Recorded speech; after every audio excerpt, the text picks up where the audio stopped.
রোজা রাখলে জান্নাতে যাব না জাহান্নামে যাব? একখান হাদিস আর শুনুন। হাদিসটি লিপিবদ্ধ আছে সিহাহ সিত্তার অন্যতম হাদিস গ্রন্থ, কিতাবের নাম সুনান ইবনে মাজাহ, জিল নাম্বার 1, হাদিস নাম্বার 1451। কত নাম্বার হাদিস বললাম?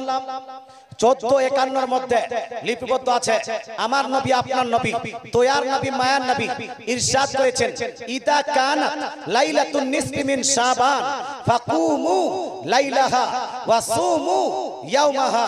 আমার নবী বলছেন, হে আমার উম্মত উম্মতিরা, যখন শাবান মাসের 15 তারিখের রাত আসবে, শাবান মাসের 15 তারিখের রাত আসবে, ফাকুমু লাইলাহা, তো ওই রাতে তোমরা জাগরণ করে ইবাদত করো। কি করো ভাই? আল্লাহর রাসূল বলছেন ওই রাতটাকে তোমরা জাগরণ করে ইবাদত করো। ওয়াসুমু ইয়াওমাহা, আর দিনে তোমরা রোজা পালন করো। জোরে বলেন না সুবহানাল্লাহ। রাত্রি জাগরণ করে ইবাদত করো, দিনে তোমরা রোজা পালন করো। মুসলমান আপনাকে বলতে চাই, রাত্রি জাগরণ করে ইবাদত করবেন কেন? তার কারণটা আল্লাহ তাআলা রাসূল নিজে ইরশাদ করেন, ফা ইন্নাল্লাহা ইয়ানজিলু ফিহা লিগুরুবিশ শামসি ইলা সামাই দুনিয়া। আল্লাহ তাআলা রাসূল বলেন, কারণ এই আপনার শাবান মাসে 15 তারিখের রাত্রিতে আল্লাহ তাআলা পৃথিবীর আকাশে নুজুল করে ইরশাদ করেন, আলা মিন মুস্তাগফিরিন ফাআগফির লাহু। আল্লাহ বলেন সেই রাত্রিতে 15 তারিখের রাত্রিতে পৃথিবীতে আছো কোন এমন বান্দা, যে বান্দা আজকের রাত্রিতে আমার কাছে দোয়ায় মাগফিরাত করবে, গুনাহ মাফির দোয়া চাইবে। যদি কোনো বান্দা আজকের রাত্রিতে গুনাহ মাফির জন্য দোয়া চায়, আল্লাহ বলেন তার দোয়াকে আমি কবুল করে তার সমস্ত গুনাহ আমি মাফ করে দিব। জোরে বলে সুবহানাল্লাহ। আলা মুস্তারজিকুন ফাআরসুকাহু। আরো আল্লাহ তাআলা বলছেন, পৃথিবীর মানুষ, অনেকগুলো মানুষ এমন আছে যারা কোনো ইনকাম হচ্ছে না, ভালো ইনকাম করতে পারছে না, ইনকাম হচ্ছে কিন্তু ইনকামে বরকত থাকছে না। অনেকগুলো মানুষ বিবাহের যোগ্য হয়ে গেছে কিন্তু এখনো জব নাই, নকরি নাই, এইজন্য চাকরিও পাচ্ছে না। মুসলমান আল্লাহ তাআলা রাসূল বলছেন, আল্লাহ তাআলা শাবান মাসের 15 তারিখের রাত্রিতে বান্দাদেরকে সম্বোধন করে বলেন, হে আমার বান্দারা, আছো কোন এমন বান্দা যেই বান্দার রিজিকের দরকার, যেই বান্দার জবের দরকার, যেই বান্দার উত্তম ইনকামের দরকার, আজকের রাত্রিতে কোন বান্দা যদি আমার কাছে রিজিক চায়, কোন বান্দা যদি আমার কাছে উত্তম আপনার ইনকাম চায়, আমি আল্লাহ তার দোয়াকে কবুল করে তাকে আমি রিজিকে ভরিয়ে দিব। জোরে বলে সুবহানাল্লাহ। আলা মুবতালান ফাওয়াফিয়াহু। আল্লাহর রাসূল বলছেন, আরো আল্লাহ তাআলা বলেন, এই রাত্রিতে কোন বান্দা যদি মুসিবতে থাকে, কোন বান্দা যদি বালা মুসিবতে গ্রেফতার থাকে, আর শাবান মাসের 15 তারিখের রাত্রিতে সে যদি আমার দরবারে হাত তুলে ফরিয়াদ করে, আল্লাহ আমার এই বালা মুসিবতকে তুমি দূর করে দাও, আল্লাহ বলেন তার দোয়াকে কবুল করে তার সমস্ত বালা মুসিবতকে আমি দূর করে দিই। জোরে বলেন সুবহানাল্লাহ। মাসের 15 তারিখের রাত আসছে আসছে ভাব মুসলমান, এই রাতে জাগরণ করে ইবাদত করতে হবে। কি কি করা যায়? নামাজ এই রাতে পড়বেন বেশি বেশি করে, আপনার এই রাতে কোরআন তেলাওয়াত করবেন বেশি বেশি করে, এই রাতে দরুদ শরীফ পড়বেন বেশি বেশি করে, এই রাতে তাসবিহ তাহলিল পাঠ করবেন, এই রাতে দোয়া ইস্তেগফার করবেন, আস্তাগফিরুল্লাহ বেশি বেশি করে বলবেন, এই রাতে আল্লাহ তাআলার কাছে ইনকাম চাইবেন, রিজিক চাইবেন, এই রাতে ফ্যামিলির মধ্যে যদি কারো বালা মুসিবত আসে তাহলে সেই বালা মুসিবত দূর করার জন্য আল্লাহ তাআলার কাছে দোয়া করবেন। আর রাত্রি পার হয়ে গেলে দিনে আপনি রোজা রাখবেন। জোরে বলে সুবহানাল্লাহ। দিনে কি করবেন ভাই? রোজা রাখবো। তো রোজা রাখার কথা কে বলেছেন ভাই? আমার নবী বলেছেন। কে বলেছেন? রাসূলুল্লাহ। কে বলেছেন? রাসূলুল্লাহ। রাসূলুল্লাহ বলেন, শাবান মাসের 15 তারিখের রাত্রিতে তোমরা ইবাদত করো, দিনে তোমরা রোজা পালন করো। নবী বলছেন রোজা করো, ওয়াহাবিরা বলছে রোজা ছাড়ো। নবী বলছেন রোজা করলে তোমরা জাহান্নাম থেকে পরিত্রাণ পাবে, ওয়াহাবিরা বলছে রোজা করলে তোমরা জাহান্নামে যাবে। বলুন তো ভাই, একজন ব্যক্তি খাঁটি মুসলমান হতে চাইলে কোনটাকে মানবে? নবীর কথাটা না ওয়াহাবির কথা? ভাই এ কার কথা? নবীর কথা যদি একদিকে যায়, গোটা দুনিয়ার মৌলবি মাস্টার ডাক্তার নায়ক খলনায়কের কথা যদি আরেক দিকে যায়, একজন মুসলমানের স্লোগান সর্বদা এটাই হবে, দয়ার নবী যেই দিকে আমরা আছি সেই দিকে, কোরআন হাদিস যেই দিকে আমরা থাকবো সেই দিকে শবে বারাতে এইগুলা করতে পারবেন। তবে ভাই আপনাদের বলতে চাই, আচ্ছা শবে বারাতকে কেন্দ্র করে কোন ব্যক্তি যদি মোমবাতি জ্বালিয়ে, মোমবাতি জ্বালন করে আপনার ছাদের মধ্যে যদি সাজিয়ে দেয়, এটা চলবে কি চলবে না ভাই? মোমবাতি বুঝেন না আপনারা, একে জ্বালায়, হ্যাঁ? মুসলমান ছাদের, আপনার বাড়ির ছাদে মোমবাতি জ্বালানো চলবে না, গাড়ির হুডে মোমবাতি জ্বালানো চলবে না। শবে বারাতকে কেন্দ্র করে এদিকে সেদিকে যেখানে সেখানে আপনি আগরবাতি মোমবাতি জ্বালাতে পারবেন না।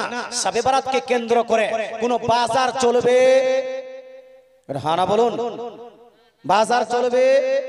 তো যে জালসাতে তো চলছে হুজুর, মরেন কমিটি সবাই ঠুকাই খাবেন, জালসাতে এত বড় আপনার বাজার করছে না, ঠুকাই খাবেন কমিটির লোককে বলছি।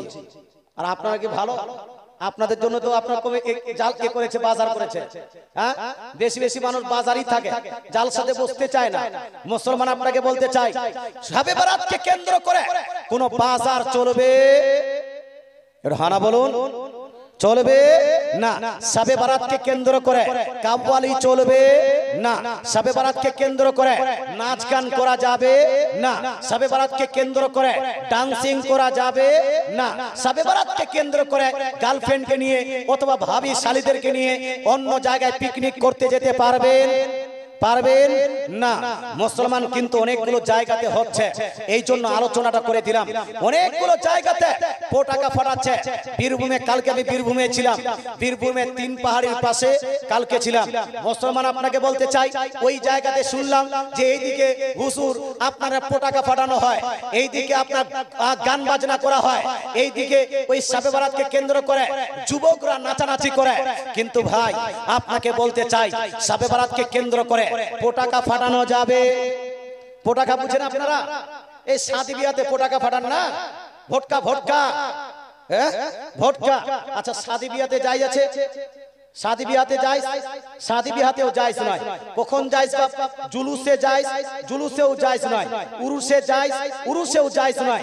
শবে বারাতে যাইস, শবে বারাতে যাইস নয়। পটাকা ফাটাতে পারবেন না, এটা হলো ইসরাফ, এটা হলো ইসরাফ।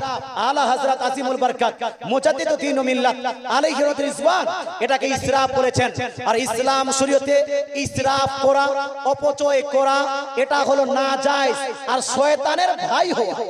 আল্লাহ বলেন যারা ইসরাফ করে, অপচয় করে, তারা হলো শয়তানের ভাই।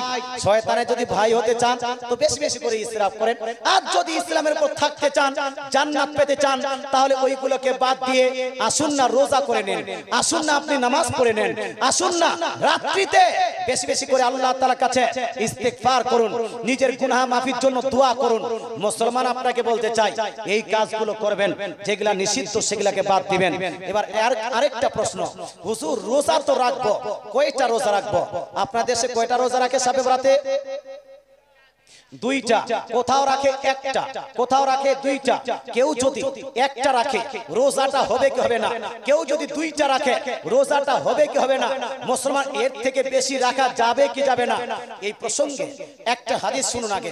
আয়েশা সিদ্দিকা রাদিয়াল্লাহু তাআলা আনহা বলছেন, নবীজি রমজানের পরে সবথেকে বেশি রোজা রাখতেন শাবান মাসে। জোরে বলেন সুবহানাল্লাহ, সুবহানাল্লাহ। মাসে ভাই শাবান মাসে সবথেকে বেশি রোজা রাখতেন। ইভেন কোন বছর গোটা গোটা শাবান মাসটাই রোজা রাখতেন। কথা বুঝতে পারছেন? হ্যাঁ। এখন প্রশ্ন হলো, হুজুর শাবান মাসকে কেন্দ্র করে গোটা মাস রোজা রাখে, কিন্তু শবে বারাতকে কেন্দ্র করে কয়টা রোজা রাখবো? 1টা না 2টা না 3টা? আমি বলবো ভাই, কেউ যদি শবে বারাতে 1টা রোজা রাখে, শুধু 1টা রোজা রেখেছে, 15 তারিখে তার 1টি রোজা হয়ে যাবে, ওই 1টি রোজার সে নেকি পাবে। কিন্তু কেউ যদি 1টা না রেখে 2টা রোজা রাখে, 2টা রাখলে কোন কোন দিন রাখতে হবে? একটা 14 তারিখে রাখতে হবে, একটা 15 তারিখে রাখতে হবে, অথবা একটা 15 তারিখে, একটা 16 তারিখে রাখতে হবে। কেউ যদি 2টা রোজা রাখে, তাহলে 2 দিনের রোজার নেকি পাবে। 1টার থেকে 2টা ভালো হলো না খারাপ? ভালো না খারাপ? একটা থেকে দুইটা রোজা রাখা ভালো, বেশি নেকি বেশি, 2 দিনের রোজা নেকি পাবেন। কিন্তু ভাই আপনাদের বলতে চাই, কেউ যদি শাবে বারাতে একটা নয়, দুইটা নয়, 3টা রোজা রাখে, কয়টা ভাই? 3টা রোজা রাখে, 3টা কেউ যদি রোজা রাখে তাহলে সে 3 দিনের রোজার নেকি পাবে না। শাবে বারাতে একটা রোজা রাখলে 1 দিনের নেকি, 2টা রোজা রাখলে 2 দিনের নেকি। কিন্তু কেউ যদি 3টা রোজা রাখে, আল্লাহ তাআলা রাসূল বলেন তাকে পূর্ণ 1 মাস রোজা রাখলে যতটা নেকি পায় ততটাই নেকি দেওয়া হবে। জোরে বলেন সুবহানাল্লাহ, সুবহানাল্লাহ। কেউ যদি শাবান মাসে শাবে বারাতে 3টি রোজা রাখে, গোটা মাস, শাবান মাসের গোটা মাস রোজা রাখলে যতটা নেকি পেতেন ততটাই নেকি দেওয়া হবে। তাহলে আমরা রাখবো কয়টা? এটা হানা বলেন না, 3টা। একটা থেকে 2টা বেশি, আর 2টা থেকে অনেক অনেক বেশি নাকি পাবো যদি 3টা রাখেন। বা 3টা রাখবেন। 3টা রাখলে কোন কোন দিন রাখবেন এটাও নবী বলে দিয়েছেন। সুনান তিরমিজির মধ্যে, সুনান তিরমিজি জিলদ নম্বর 1 এর মধ্যে নবী বলছেন কেউ যদি 3টা রোজা রাখে তাহলে চাঁদের 13 তারিখে একটা 14 তারিখে একটা 15 তারিখে রাখবে। তার মানে হলো আজকে 12 তারিখ গেল, 12 তারিখ গেল নাকি 12 তারিখ গেল সম্ভবত গেল, আগামী কাল 13 তারিখ। আজকে সেহরি খেয়ে আগামী কালের একটা রোজা রাখবেন, তারপরে সেহরি খেয়ে কাল পরশু দিনে একটা রোজা রাখবেন, তারপরে সেহরি খেয়ে তারপরের দিনে আপনি একটি রোজা রাখবেন। 3টি রোজা কেউ যদি রাখতে পারেন, বা 3টি রোজা কেউ যদি রাখতে পারেন, তাহলে আল্লাহ তাআলা রাসূলের হাদিস অনুযায়ী 30 দিন রোজা রাখলে যতটা নেকি ততটাই নেকি দেওয়া হবে। তাই মা বোনদেরকে বলবো, আপনাদেরকেও বলবো, রোজা রাখার চেষ্টা করতে হবে। কয়টা? 3টা। কয় জোরে বলেন না, কয়টা রাখবো? তো ইনশাআল্লাহ 3টা। যারা যারা বলছেন হুজুর রাখবো একটু হাত তুলে বলুন তো, ইয়া রাসূলুল্লাহ, ইয়া রাসূলুল্লাহ। কোকড়া হয়ে গেছে কেন সবাই? যে ঠান্ডা বেশি লাগছে নাকি? হ্যাঁ, এই ঠান্ডা বেশি আছে ওখানে না। মুসলমান আপনাকে বলতে চাই, শাবে বারাত নিয়ে একটু আলোচনা হলো। এবার আপনি বলুন হুজুর শাবে বারাতে হালুয়া খাওয়া যাবে কিনা, আর কোন জিনিসের খাওয়া যাবে, কোন জিনিসের খাওয়া যাবে না? আচ্ছা, আলোচনা শুনতে ভালো লাগছে বাপ? হ্যাঁ, যারা যারা বলছেন ভালো লাগছে, কিছুক্ষণ আর চলবে, তারা একটু হাত তুলে বলুন না, ইয়া রাসূলুল্লাহ। তার মানে শুনছেন অনেকগুলো মানুষ, চুপচাপ শুনেন, সমস্যা নাই। মুসলমান শাবে বারাতে হালুয়া খাওয়া যাবে কিনা এই প্রসঙ্গে অনেক ঝামেলা হয়। কেউ বলছে হালুয়া খাওয়া যাবে, কেউ বলছে হালুয়া খাওয়া যাবে না।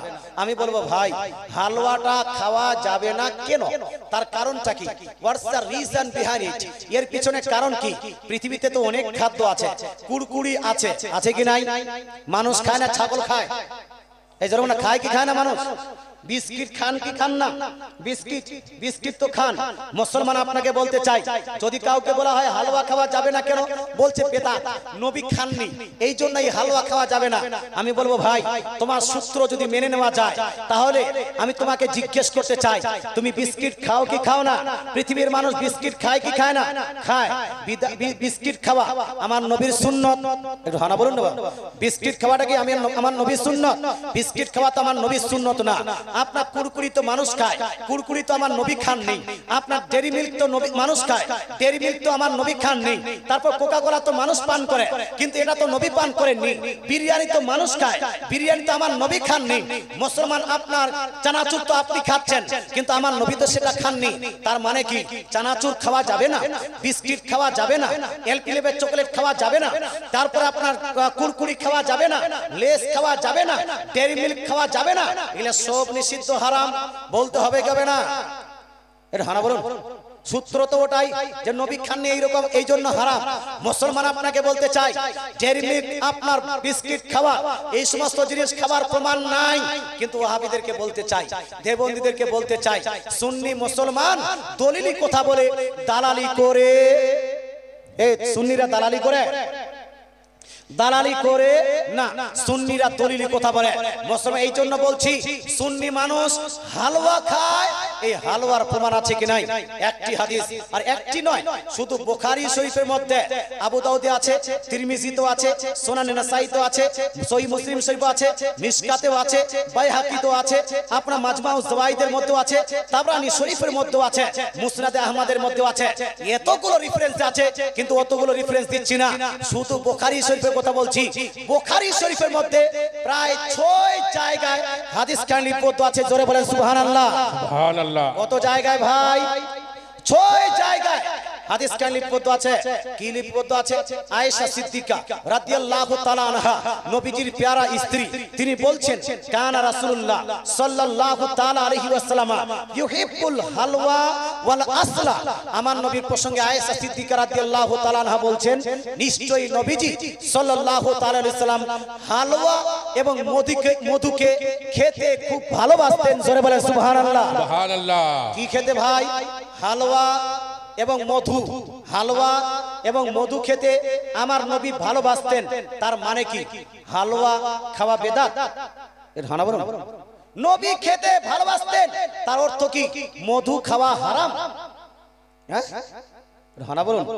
নবী যেটা খেতেন সেটা হারাম, নবী যেটা খেতেন সেটা বেদাত, নবী যেটা খেতেন সেটা নাজায়েজ, নবী যেটা খেতেন সেটা অবৈধ।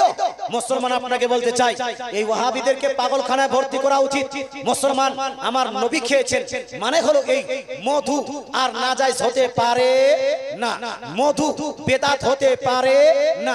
আমার নবী খেতেন তার মানে হলো হালওয়া আর বেদাত হতে পারে না, নাজায়েজ হতে পারে না। হালওয়া খাওয়া যায়, মুসলমান কোন দিন খাওয়া যায়? কোন দিন খেতে পারবেন হালওয়া? তো হালওয়া যে কোনো দিন খেতে পারবেন। এই মুসলমান কোন দিন খেতে পারবেন ভাই? যে কোনো দিন। বিয়ের দিন খেতে চাইলে খেতে পারবেন, ওলিমার দিন খেতে চাইলে খেতে পারবেন, আপনি কুরবানির দিন খেতে চাইলে খেতে পারবেন, ঈদের দিন খেতে চাইলে খেতে পারবেন। যে কোনো দিন আপনি হালওয়া খেতে চাইলে খেতে পারবেন কি পারবেন না? তদ্রূপ শবে বারাতে কেউ যদি হালওয়া খেতে চায় খেতে পারবে কি পারবে না ভাই? পারবে, এটা জায়েজ আছে। কিন্তু মুসলমান আপনাকে বলতে চাই শবে বারাত পালন করার মাধ্যমটা কি? মাধ্যম কি হালওয়া তৈরি করা? এটা আমাদের সুন্নিদের একটা মিস্টেক আছে। মিস্টেকটা হলো এই, আমাদের সুন্নিদের মধ্যে 80% মানুষ শবে বারাত মানে হালওয়াই বুঝে। কি মানে শবে বারাত মানে কি বুঝে? হালওয়া। আরে হালওয়া খাওয়া যায় শবে বারাতে, যদি হালওয়া খান জায়েজ আছে, রুটি খেলে জায়েজ আছে। কেউ যদি পান্তা ভাত খেতে চায় শবে বারাতে জায়েজ না জায়েজ? এই শবে বারাতে কেউ যদি পান্তা খেতে চায় জায়েজ হবে না জায়েজ? জায়েজ আছে। তো পান্তা খাওয়ার মানে তো এটা নয় যে শবে বারাত পালন করার মাধ্যমটা হলো পান্তা খাওয়া। মাধ্যম কিন্তু হালওয়া খাওয়া নয়। বা এই হালওয়াটা আপনি বানাতে পারেন, হালওয়া আপনি খেতে পারেন, রুটি আপনি খেতে পারেন, তবে শবে বারাত পালন করার মাধ্যমটা কি? মাধ্যম হলো রাত্রি জাগরণ করে ইবাদত করা। মাধ্যমটা কি? মাধ্যম হলো দিনে রোজা পালন করা। মাধ্যমটা কি? মাধ্যম হলো রাত্রিতে জাগরণ করে আল্লাহর কাছে দোয়া এবং ইস্তেগফার করা। জোরে বলেন সুবহানাল্লাহ। নারায়ে তাকবীর। আল্লাহু আকবার। জোরে বলেন না নারায়ে তাকবীর। আল্লাহু আকবার। নারায়ে রিসালাত। ইয়া রাসূলুল্লাহ। নারায়ে রিসালাত। ইয়া রাসূলুল্লাহ। একবার দরুদ শরীফ পড়ুন। আল্লাহুম্মা সাল্লি আলা সাইয়্যিদ। হ্যাঁ জি, আপনার আমার এলাকায় যদি যান আপনি দক্ষিণ দিনাজপুরে আহলে হাদিস নামে যারা পরিচিত আছে, যারা ওয়াহাবি নামে পরিচিত, আজ থেকে 10 বছর আগে এরা কবর জিয়ারত করত, কিন্তু এখন বলছে কবর জিয়ারত করাটা বেদাত। কবর চলবে না, মাজার জিয়ারত চলবে না, বাপ মায়ের কবর জিয়ারত করা এটা না যায়, চলবে না। মুসলমান আপনাকে বলতে চাই কিন্তু আমাদের দেশে শবে বারাত অর্থাৎ এই শাবান মাসের 15 তারিখের রাত্রিতে ইমাম সাহেব কিছু মানুষকে নিয়ে কবরস্থানে গিয়ে রাত্রিবেলা কবর জিয়ারত করে। অনেকগুলো জায়গাতে শবে বারাত নয় শবে কাদরেও গিয়ে লাইলাতুল কাদরে কেউ কবর জিয়ারত করে। শবে বারাতে কবর জিয়ারত করা যাবে কিনা এই প্রসঙ্গে দুইখানা হাদিস শুনুন। এই হাদিসটি লিপিবদ্ধ আছে সুনান তিরমিজি, সিয়াই সিত্তার অন্যতম হাদিস গ্রন্থ সুনান তিরমিজি, জিল নাম্বার 1, হাদিস নাম্বার 744। কত নাম্বার হাদিস বললাম? 744 এর মধ্যে আল্লাহ তাআলা রাসূলের প্রসঙ্গে হাদিস লিপিবদ্ধ আছে। তাছাড়া সেম হাদিস খানা সুনান ইবনে মাজাহ জিল নাম্বার 1 পেজ হাদিস নাম্বার 1452 এর মধ্যে 1451 বলেছিলাম এর আগে, 1452 এর মধ্যে এই হাদিস খানা লিপিবদ্ধ আছে। হাদিসটা হলো এইভাবে, আয়েশা সিদ্দিকা রাদিয়াল্লাহু তাআলা আনহা নবীজির স্ত্রী, তিনি বলছেন একদিন আমি দেখলাম নবীজি সাল্লাল্লাহু আলাইহি ওয়াসাল্লাম বিছানায় নেই। নবীজিকে যখন বিছানায় পেলাম না তো নবীজিকে আমি খুঁজতে বের হলাম, খুঁজতে খুঁজতে খুঁজতে খুঁজতে দেখি, তালাশ করতে করতে দেখি নবীজি জান্নাতুল বাকি মদিনার কবরস্থানে দাঁড়িয়ে দাঁড়িয়ে কবর জিয়ারত করছেন। জোরে বলেন সুবহানাল্লাহ। কি করছেন ভাই? আচ্ছা, আপনারা কি সুবহানাল্লাহ বলতে আপনাদের কষ্ট লাগছে? বা কষ্ট লাগছে? একটু জোরে সুবহানাল্লাহ বলেন তো। সুবহানাল্লাহ। মাশাআল্লাহ। না, তার মানে আপনারা শুনছেন। মুসলমান আপনাকে বলতে চাই, সুনান ইবনে মাজাহ এবং তিরমিজির হাদিস বললাম, আয়েশা সিদ্দিকা বলছেন এক রাত্রিতে দেখলাম নবীজি শাবান মাসে, এক রাত্রিতে দেখলাম নবীজি কবরস্থানে গিয়ে কবর জিয়ারত করছেন। নবীজি যখন অনুভব করলেন আয়েশা আমাকে খুঁজতে খুঁজতে এখানে চলে এসেছেন, নবীজি তাকে জিজ্ঞেস করলেন, আয়েশা তুমি কি মনে করো যে আল্লাহ এবং আল্লাহর রাসূল তোমাকে ধোঁকা দিয়েছে? আয়েশা সিদ্দিকা রাদিয়াল্লাহু তাআলা আনহা বলছেন, ইয়া রাসূলুল্লাহ, আমি এমনটা ভাবিনি, তবে হ্যাঁ ইয়া রাসূলুল্লাহ, আমি মনে করেছিলাম হয়তো আপনি অন্য কোন স্ত্রীর গৃহে প্রবেশ করেছেন। নবীজি সাল্লাল্লাহু আলাইহি ওয়াসাল্লাম এটা যখন শুনলেন, নবীজি সাল্লাল্লাহু আলাইহি ওয়াসাল্লাম আপনার আয়েশা সিদ্দিকা রাদিয়াল্লাহু তাআলা আনহাকে জিজ্ঞেস করেন, ইয়া আয়েশা, ইয়া হুমায়রা, হে আয়েশা তুমি কি জানো মা হাদিহিল লাইলা, এই রাতটা কোন রাত, এই রাতের ফজিলত কি? আয়েশা সিদ্দিকা রাদিয়াল্লাহু তাআলা আনহা বলছেন, আল্লাহ এবং রাসূলুহু ওয়া আলাম, আল্লাহ এবং রাসূল ভালো জানেন। নবীজি বলছেন, হাদিহি লাইলাতুন নিসফি মিন শাবান। আয়েশা শুনো, আজকের রাতটা হলো শাবান মাসের 15 তারিখের রাত, শাবে বারাত। জোরে বলে সুবহানাল্লাহ। সুবহানাল্লাহ। আজকের রাত্রি হলো শাবান মাসের 15 তারিখের রাত, শাবে বারাত। আগে নবীজি বলছেন, শুনো এই রাতের ফজিলতটা কি? এই রাতের ফজিলত হলো এই আরব দেশে, আরব গোত্রে একটি গোত্র আছে, আরব এলাকায় একটি গোত্র আছে, যেই গোত্রটার নাম হলো কালাব গোত্র। কালাব গোত্র, আমার নবী বলছেন ওই কালাব গোত্রের সবথেকে বেশি ছাগল পালিত হয়, সবথেকে বেশি আপনার মেষ পালিত হয়।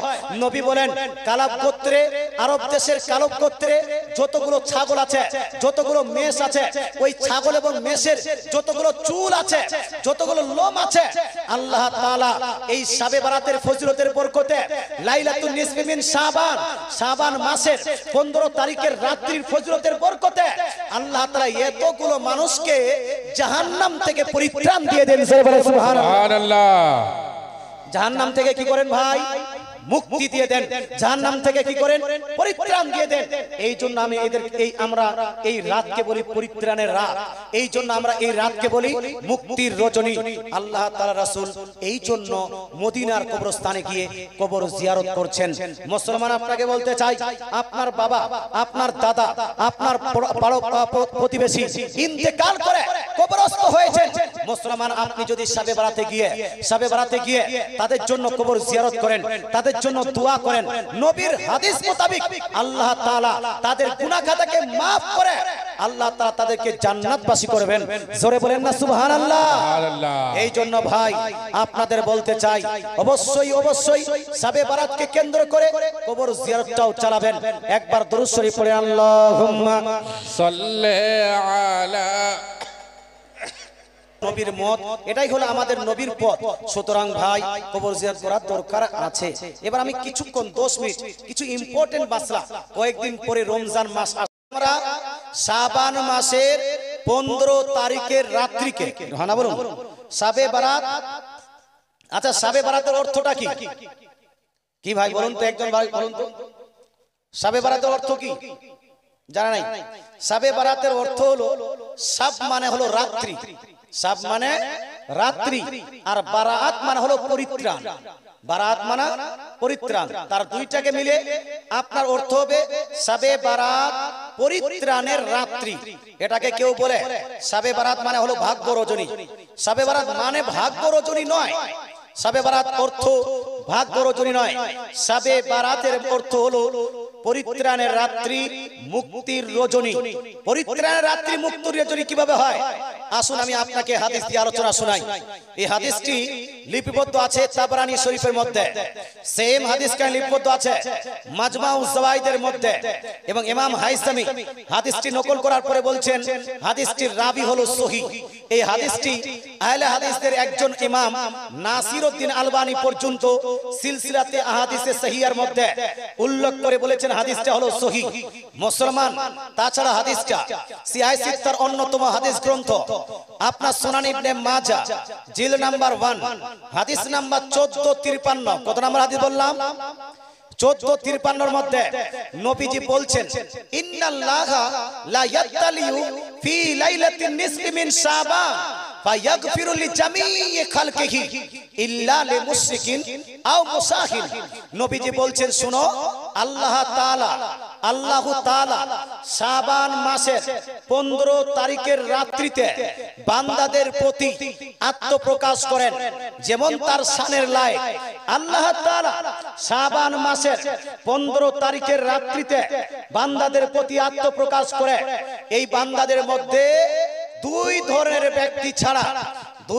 ব্যক্তি ছাড়া সকল মানুষকে আল্লাহ তাআলা মাফ করে দেন। জোরে বলে সুবহানাল্লাহ।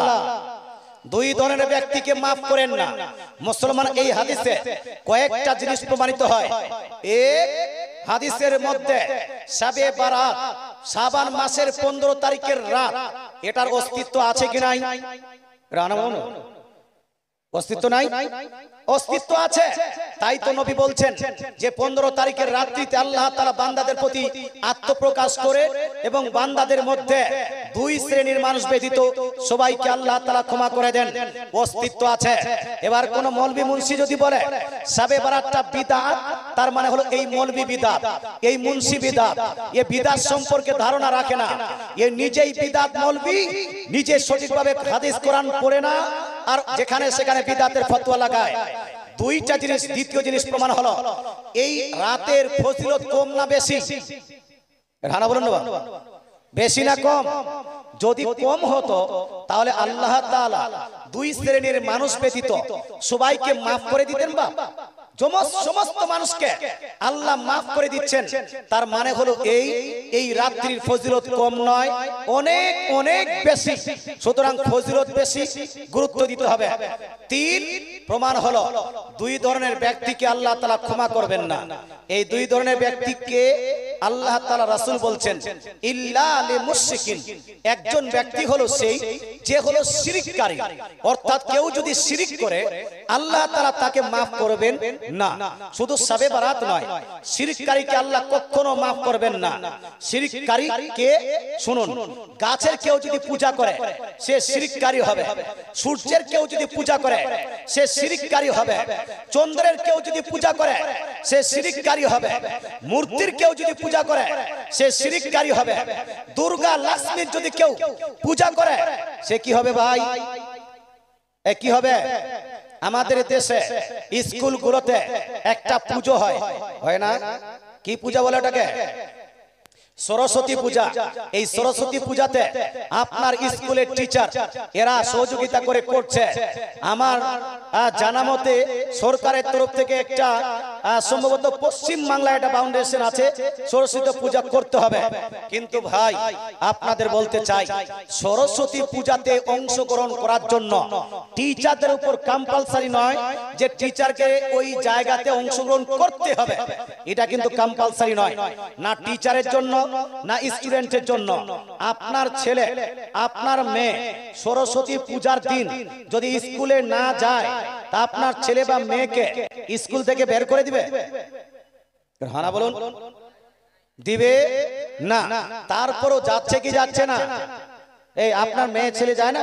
ছেলে মেয়েরা যায় না? যায়। যাওয়া পাঠাচ্ছে কে? পাঠাচ্ছে কে? আপনি তো পাঠাচ্ছেন। আপনার ওই কি বলছে স্ত্রী তো পাঠাচ্ছে, আপনি ভাই হয়ে আপনি পাঠাচ্ছেন। শুনুন, এখানে আপনাকে বলে দিই, যদি কোনো ছেলে ওই স্কুলের দিন যেদিন সরস্বতী পূজা হয় সেই দিন গিয়ে আপনার ওই সরস্বতী পূজার এই মণ্ডপের সামনে বসে যায়, ওখানে গিয়ে ওকে আপনার কি বলছে মহাব্বতের নজরে দেখে ওই সরস্বতী পূজার দেবীকে যদি মনে করে এর কাছে একটু ভালোবাসা রাখলে আমি জ্ঞান পাবো, আমি নলেজ পাবো, আমার নলেজে বৃদ্ধি ঘটবে, এইরকম যদি ধারণা হয়, অথবা সেই জায়গাতে গিয়ে তার সম্মানে যদি টিকা লাগায়, অথবা সেই জায়গাতে গিয়ে সেই আপনার পূজা পাঠে যদি অংশগ্রহণ করে, বলুন তো আপনার ছেলে মুসলমান থাকবে? আর বলুন, আপনার ছেলে মুসলমান থাকবে না? আপনার মেয়ে মুসলিম থাকবে না মুসলমান আপনাকে বলতে চাই একটু মিস্টেকের কারণে গোটা জীবন যদি নামাজ পড়ে একটাও নামাজ কবুল হবে না, গোটা জীবন যদি রোজা রাখে একটাও রোজা কবুল হবে না, গোটা জীবন একটা দুইটা নয় ওই সরস্বতী পূজাতে অংশগ্রহণ করেছে তারপরে 70 বার যদি হজ করে এই হজের মধ্যে একটাও কবুল হবে না। মুসলমান দায়ীটাকে দায়ী হলেন আপনি বাপ, মুসলমান দায়ীটাকে দায়ী হলেন আপনি মা, দায়ীটাকে দায়ী হলেন আপনি বড় ভাই, দায়ীটাকে দায়ী হলেন আপনি বড় ওই আপনার তার টিচার, মুসলিম একজন টিচার হয় আপনি বুঝাননি। সুতরাং ভাই আপনাদের বলতে চাই সরস্বতীকে ভাঙতে আমি বলছি না, ওই মন্দির ভেঙে দিতে হবে এই কথা আমি বলছি না। তাদের আপনার উপাস্য তাদের মাবুদ তারা পূজা করবে না তারা ডুবাবে না তারা উঠাবে সেটা তাদের ব্যাপার, কিন্তু ভাই একজন মুসলমান হয় আমরা কি পূজা করতে পারবো? হানা বলুন, পূজা করতে পারবো না। একজন মুসলমান হয় ওই পূজা থেকে অংশগ্রহণ করতে পারবো না? না, অংশগ্রহণ করতে পারবো না। এই জন্য আগামীতে যদি সচেতন থাকেন মরতে একদিন হবে, সচেতন হয়ে যান মুসলমান। আপনার ছেলে আপনার মেয়ে যদি সেই দিন স্কুলে না যায় সরকারের কিছুই করার নাই। কিছু করা আছে? আমার মেয়ে যায় না, আমার দুইটা মেয়ে স্কুলে যায় কিন্তু যায় না, কি হবে? সম্মানিত শ্রোতা বলতে চাই আল্লাহ তাআলা রাসূল বলছেন কেউ যদি শিরক করে ফেলে তাহলে সেই ব্যক্তি কি আল্লাহ তাআলা শাবে বারাতেও maaf করবেন না। শিরকটা একটা বুঝালাম, আল্লাহ ব্যতীত অন্য কারো উপাসনা করলে, আল্লাহ ব্যতীত অন্য কারো ইবাদত করলে শিরক হয়। আরেকটা শিরক, আপনারা পীর মানেন কি মানেন না? এই মানে কি মানেন না? আপনারা পীর মানেন, আচ্ছা পীরকে আমরা কিভাবে মানবো? পীরকে কিভাবে মানবো? পীরকে বসিয়ে দিয়ে দৌড়িয়ে গিয়ে খালি পা চুম্বন করব, এটাকে পীর মানা বলে? মুসলমান একটু শুনুন, পীরকে বসিয়ে রেখে খালি নারা দিব পীর কা দামান, এই আপনারা কি বলছে জঙ্গলি বাবা জিন্দাবাদ, জঙ্গলি বাবা কা দামান नहीं छोड़ेंगे, জঙ্গলি বাবা ফালাবাদ। মুসলমান এইটাই কি তারা পীর মানা বলে? মুসলমান আপনাকে বলতে চাই পীরকে সামনে রেখে হুজুর একটু দোয়া করে দিন, হুজুর একটু দোয়া করে দিন, এইটাই কি পীর মানা বলে?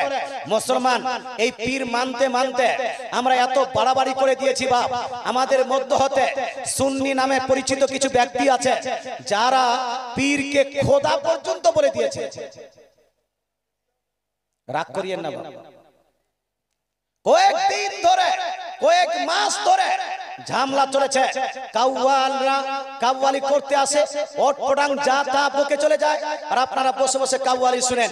মুসলমান আপনাকে বলতে চাই পীরকে খোদা যদি কেউ বলে দেয়, পীরকে কেউ যদি উপাস্য মনে করে, পীরই খোদা, পীর में ही খোদা, খোদা পীর में है या फिर পীর খোদা में है, এইরকম যদি বলে কেউ মুসলমান অর্থাৎ পীরকে যদি খোদা সাব্যস্ত করে নেয় সেই ব্যক্তি মুসলমান থাকতে পারে। হানা বলুন, আর কিছুক্ষণ অপেক্ষা করুন তারপরে সুর তাল সব চলে আসবে ইনশাআল্লাহ তাআলা। বাস মাত্র মাসাইল অপেক্ষা কিছু শুনে নেন। মুসলমান আপনাকে বলতে চাই পীরকে শ্রদ্ধা করতে হবে, যেমন বড় ভাইকে শ্রদ্ধা করেছেন, যেমন আপনি একজন আলিমকে শ্রদ্ধা করেছেন, যেমন আপনি ইমাম সাহেবকে শ্রদ্ধা করছেন, যেমন আপনি মাদ্রাসার শিক্ষকগণকে শ্রদ্ধা করছেন।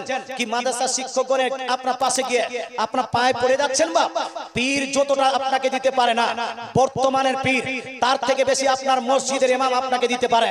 বর্তমান পীর আপনাকে যতটা দিতে পারে না তার থেকে বেশি আপনার মাদ্রাসার শিক্ষক আপনাকে দিতে পারে।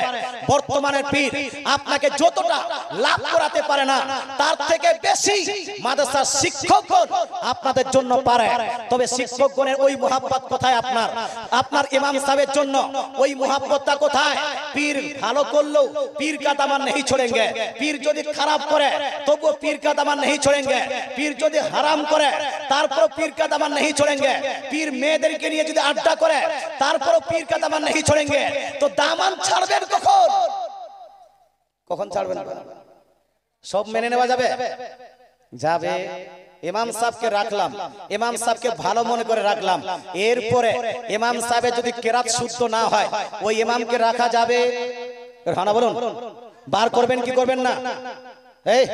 ওই ইমাম সাহেবকে রাখার পরে মেয়েদের সঙ্গে যদি লাইন মারে, আপনার স্ত্রীর সঙ্গে যদি লাইন মারে আপনি কি রাখবেন? হানা বলো, রাখবো না। মুসলমান ভালো, তাকে আমি শ্রদ্ধা ততক্ষণ পর্যন্ত করব যতক্ষণ পর্যন্ত আলিমানা তার মধ্যে চরিত্র আছে, আলিমানা তার মধ্যে ব্যবহার আছে, আলিমানা তার মধ্যে ক্যারেক্টার আছে। আর আলিমানা ক্যারেক্টার যদি নষ্ট হয়ে যায় তাহলে তার ততটা শ্রদ্ধা হবে হবে না। তদ্রুপ পীর কেউ করেন না বা, কিন্তু কিছু অন্ধ ভক্ত হয়ে গেছে। অন্ধ ভক্ত যাই বলো না কেন, আমার পীরের থেকে তুমি বড় হতে পারো না। মুসলমান আপনাকে বলতে চাই, একটু ভাবনা চিন্তা করে পীর মানতে হবে। পীরকে খোদা বলা যাবে, পীরকে খোদা বলা যাবে। আর খোদা বললে কি হবে ভাই? শিরক হবে। কি হবে? আল্লাহ ব্যতীত কাউকে খোদা মান্য করা যাবে না, শিরক হবে। আল্লাহ তাআলা রাসূল বলছেন, কাউকে আল্লাহ তাআলা যে ব্যক্তি শিরক করবে তাকে maaf করবেন না শবে বরাতে। আচ্ছা, শবে বরাতে maaf করবেন না, পরে কি আল্লাহ maaf করবেন? মুসলমান ইন্তেকালের আগে যতক্ষণ পর্যন্ত না ওই শিরক থেকে সে তওবা না করেছে ততক্ষণ পর্যন্ত আল্লাহর মাফি পাবে না। আর যদি শিরক নিয়ে যদি মরে যায়, শিরক নিয়ে যদি মারা যায়, ওই শিরকের অবস্থায় যদি ইন্তেকাল কেউ করে, বলুন তো ভাই কিয়ামতের দিন কি মাফ পাবে? শিরক করেছে, হজও করেছে, মাফ পাবে? শিরক করেছে, রোজাও করেছে, মাফ পাবে? মাফ পাবে না। আল্লাহ তাআলা সূরা নিসা আয়াত নাম্বার আপনার 48 এর মধ্যে ইরশাদ করেন, ইন্নাল্লাহা লা ইয়াগফিরু আন ইউশরাকা বিহি ওয়া ইয়াগফিরু মা দুনা যালিকা লিমান ইয়াশা। নিশ্চয় আল্লাহ তাআলা শিরককারীর গুনাহ কখনো maaf করবেন না। অর্থাৎ শিরককারী কখনো জান্নাতে যাবে না। শিরক ব্যতীত অন্য কোনো যদি গুনাহ হয় আল্লাহ চাইলে maaf করে দিবেন, আল্লাহ চাইলে maaf করে দিবেন, তবে শিরক করা যাবে না। আরেকটা শিরকের আপনার শোনাই। মুসলমান আপনাকে বলতে চাই, অনেকগুলো বাড়িতে বিশরি থাকে। এদিকে আছে কিনা জানি না, বিশরি আছে প্রচুর। বিশরি বলতে বাড়ির এক কোনায় কি নাকি ভূত পেরেত আছে, ওই বিশরি আছে। এদিকে আছে না? এদিকে হয়তো না। মুসলমান আপনাকে বলতে চাই, কেউ যদি ওই রকম বাড়ির কোনায় ধূপকাঠি দিয়ে বিশরি পূজা করে, এই ব্যক্তিও মুসলমান থাকতে পারে না। সুতরাং সচেতন মুসলমান। হে মুসলমান, তো এক হলো শিরকারী গুনাহ, আল্লাহ তাআলা maaf করবেন না। দুই, আল্লাহ তাআলা বলছেন হিংসাকারীকে আল্লাহ maaf করবেন না। কাকে maaf করবেন না ভাই?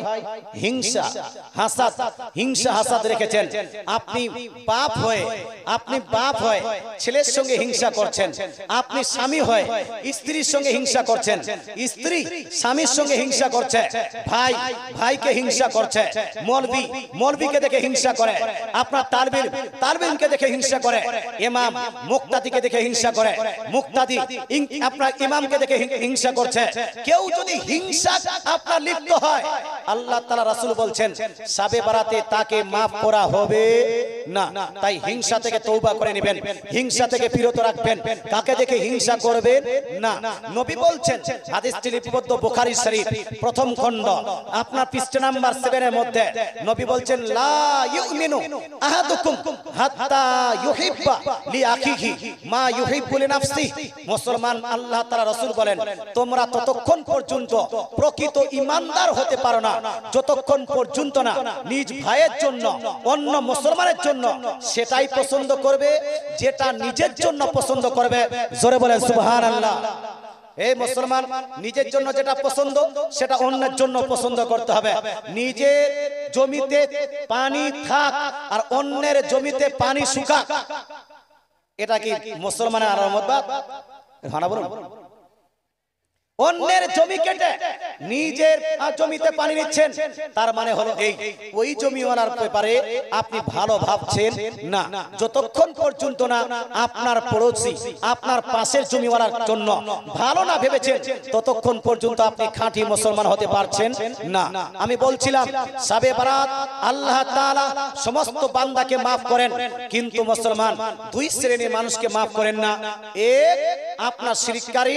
দুই, যারা হিংসা করে। 3 নাম্বার একটা হাদিসে সুনানি বাইহাকি শরীফের মধ্যে লিপিবদ্ধ আছে, নবী maaf করবেন না যারা মদ্যপায়ী ব্যক্তি। কি পায়ী ব্যক্তি ভাই?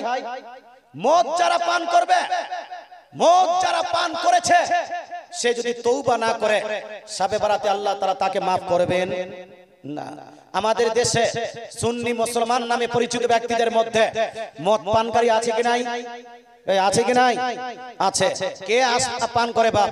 ওই আপনার সমুদ্রের জিনরা এসে পান করে? না না, সমুদ্রের জিনরা তো না।